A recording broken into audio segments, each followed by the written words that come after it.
Dear students, अब हम अगले +2 बिजनेस स्टडीज़ के चैप्टर जो हम कर रहे थे, चैप्टर का नाम है प्रबंध के सतर एवं कार्य। हमने अभी तक प्रबंध के सतर ही करे हैं, अब हम कार्यों की तरफ चलते हैं।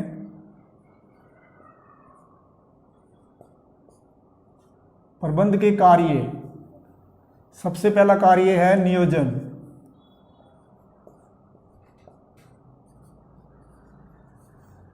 नियोजन का मतलब है कुछ करने से पहले सोचना। इसके अंतर्गत ये निर्धारित किया जाएगा क्या करना है, कैसे करना है, कब करना है और किसके द्वारा निर्धारित किया जाएगा। किसके द्वारा किया जाएगा, क्या करें, कब करें, कैसे करें और ये कार्य किसके द्वारा निर्धारित किया जाएगा, ये सारा नियोजन के अंतर्गत डिसाइड किया जाएगा। अब इसके अंदर प्रक्रिया चलेगी नियोजन की।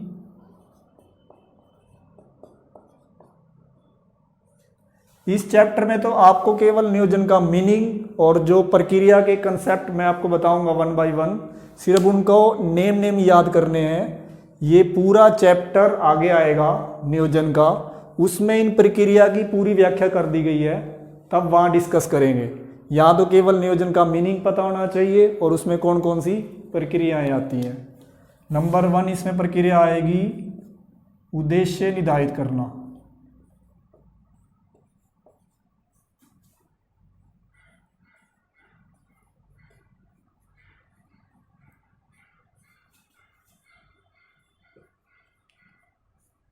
नंबर 2 उद्देश्य निर्धारित के बाद सीमाएं विकसित करना। सीमाएं को हम आधार भी बोलते हैं, आधार विकसित करना।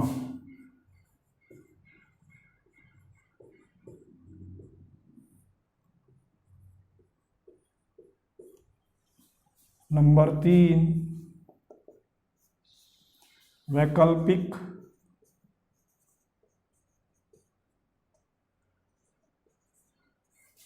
कार्यवाहियों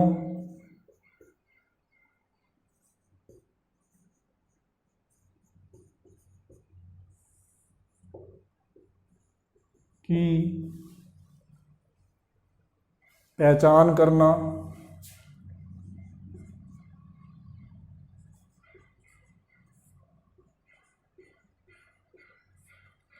इसके बाद नंबर 4 वैकल्पिक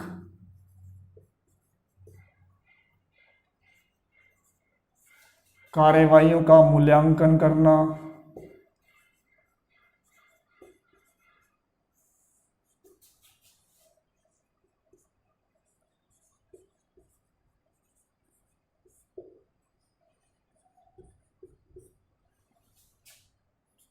नंबर 5 एक विकल्प का चयन करना।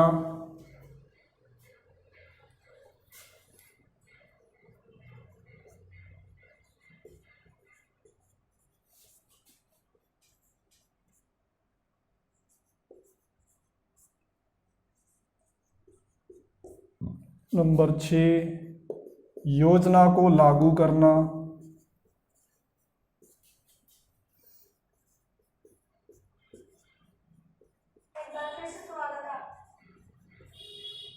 और नंबर 7 समीक्षा करना।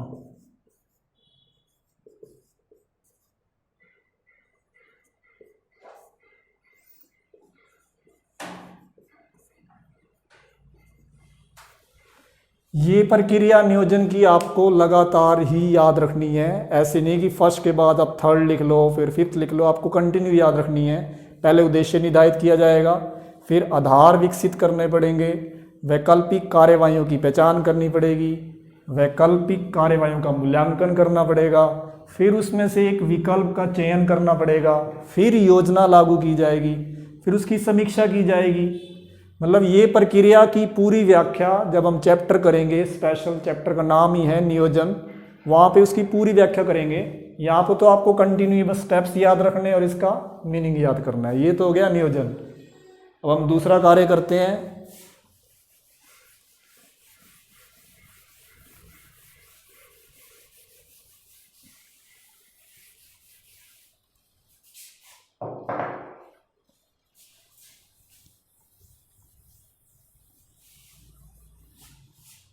दूसरा कार्य है हमारा संगठन।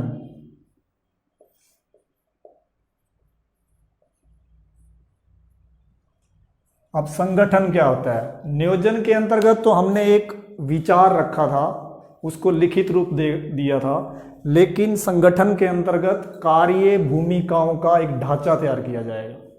कार्य भूमिकाओं का जो ढांचा तैयार किया जाएगा वही कहलाएगा संगठन। इसके अंदर क्या प्रक्रिया बनेगी? ये प्रक्रिया भी आपको कंटिन्यू याद रखनी है, और ये भी आपकी प्रक्रिया के नाम दिए हुए हैं। सबसे पहले आएगा कार्य की पहचान करना,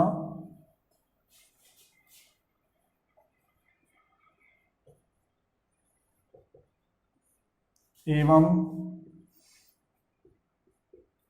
कार्य की पहचान एवं विभाजन।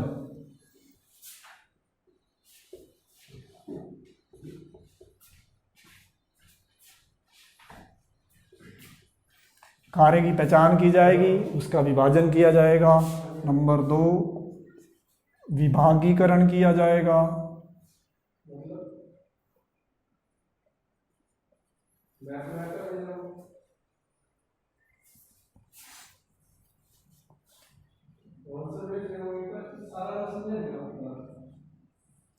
विभागीकरण किया जाएगा। नंबर 3,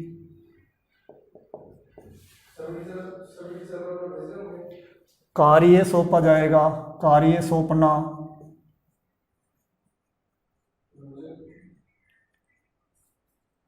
और नंबर 4, सूचनाएं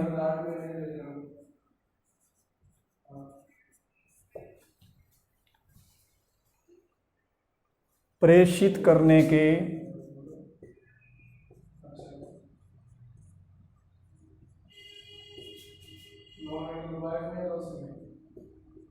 संबंध,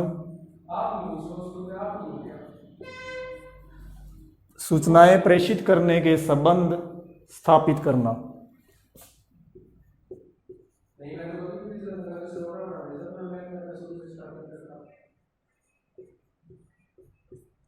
मतलब ये प्रक्रिया भी आपको कंटिन्यू याद रखनी है संगठन में, कि पहले कार्य की पहचान और विभाजन किया जाएगा, उसके बाद उसका विभागीकरण किया जाएगा, उसके बाद कार्य सौंपे जाएंगे, उसके बाद सूचनाएं प्रेषित करने के संबंध स्थापित करने पड़ेंगे।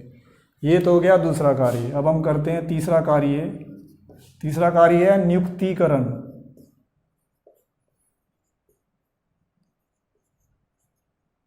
नियुक्तिकरण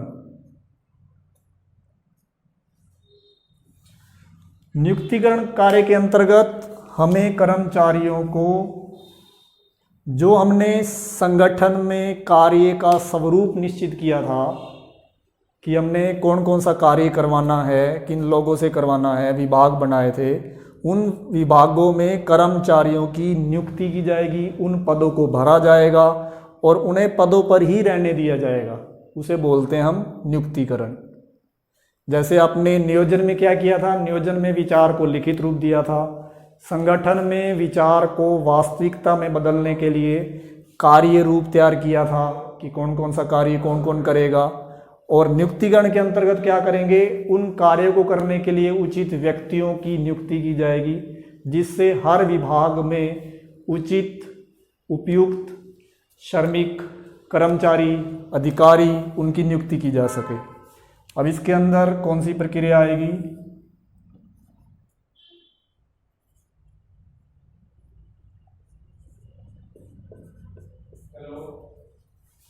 अब इसकी प्रक्रिया आएगी आपकी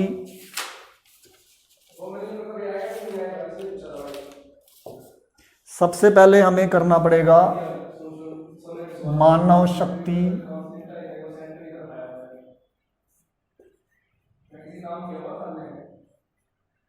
आवश्यकताओं का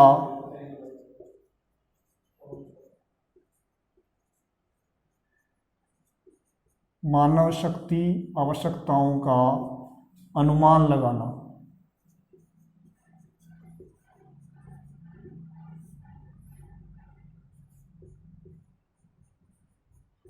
सबसे पहले हमें मानव शक्ति आवश्यकता का अनुमान लगाना पड़ेगा कि हमें कितने कर्मचारी चाहिए, उसके बाद उनकी भर्ती की जाएगी,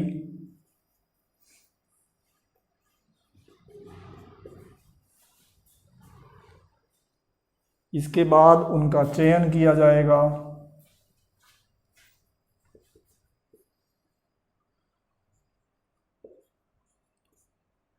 और नंबर 4 कार्य पे लगाया जाएगा उनको, कार्य पर लगाना एवं अभिविन्यास।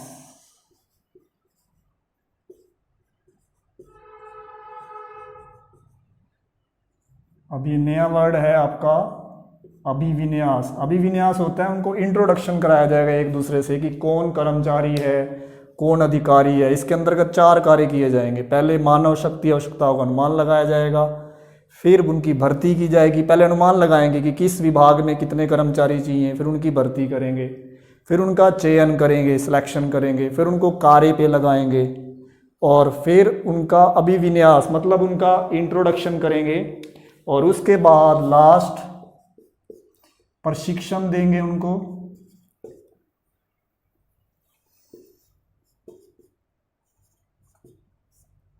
प्रशिक्षण एवं विकास करेंगे। फिर उनको प्रशिक्षण दिया जाएगा और विकास मतलब ट्रेनिंग दी जाएगी, उनका डेवलपमेंट किया जाएगा। ये प्रक्रिया भी आपको कंटिन्यू याद रखनी है, इसको आगे पीछे याद नहीं रखना। और ये प्रक्रिया भी जब नियुक्तिगण का चैप्टर आएगा वहाँ पे एक्सप्लेन किया जाएगा। अब हम प्रबंध के चौथे कार्य की डिस्कस करेंगे, उसका नाम है निर्देशन। निर्देशन का अभिप्राय ये हो गया कि हमें जितने भी संस्था में कर्मचारी काम कर रहे हैं उनको निर्देश देना, उनका मार्गदर्शन करना, उनके साथ संदेशवान करना और उनको अभिप्रेरित करना। इसके अंतर्गत 4 क्रियाएं की जाएंगी: पर्यवेक्षण, संदेशवान, नेतृत्व और अभिप्रेरणा।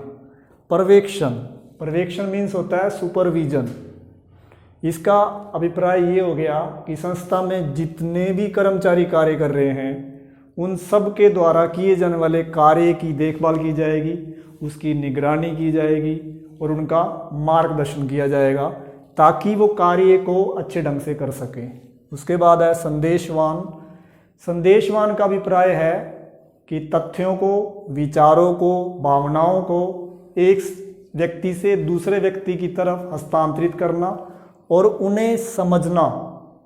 हर प्रबंधक अपने कर्मचारियों को हर समय ये निर्देश जारी करता रहता है, बताता रहता है कि उन्हें क्या करना है, कैसे करना है। तो ये कहलाता है संदेशवान। इसके बाद है तीसरा कार्य नेतृत्व।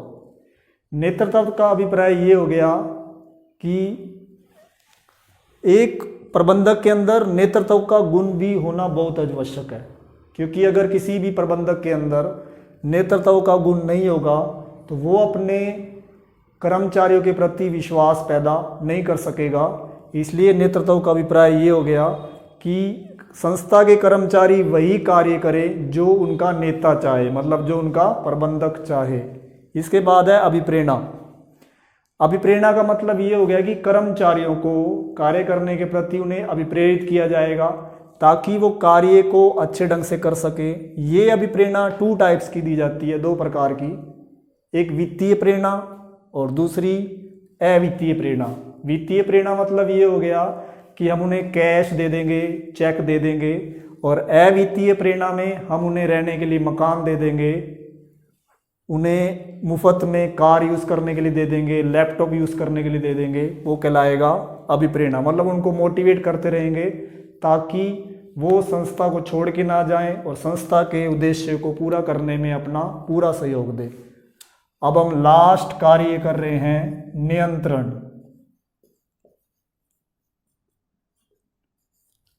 नियंत्रण प्रबंध का लास्ट कार्य है। इसका मीन्स ये हो गया कि हमें इसके अंदर कौन कौन सी प्रक्रियाएं करनी पड़ेंगी। इसके अंदर आपकी प्रक्रियाएं आएंगी। नंबर 1, परिमापों का निर्धारण करना।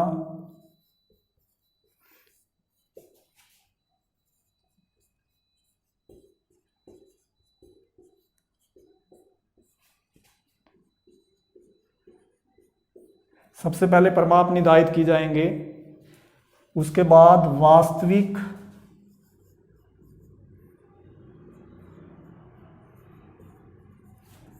प्रगति का मापन करना, तीसरा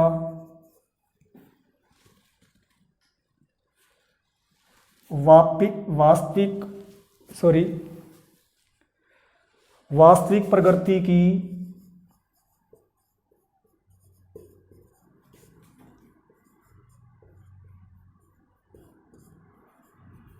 परमापों से तुलना करना,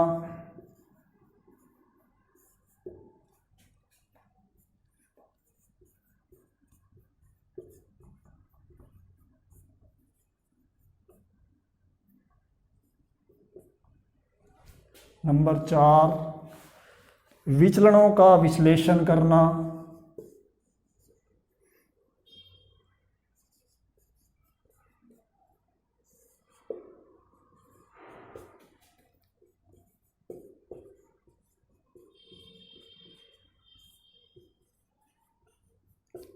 और नंबर 5 सुधारात्मक कार्यवाही करना।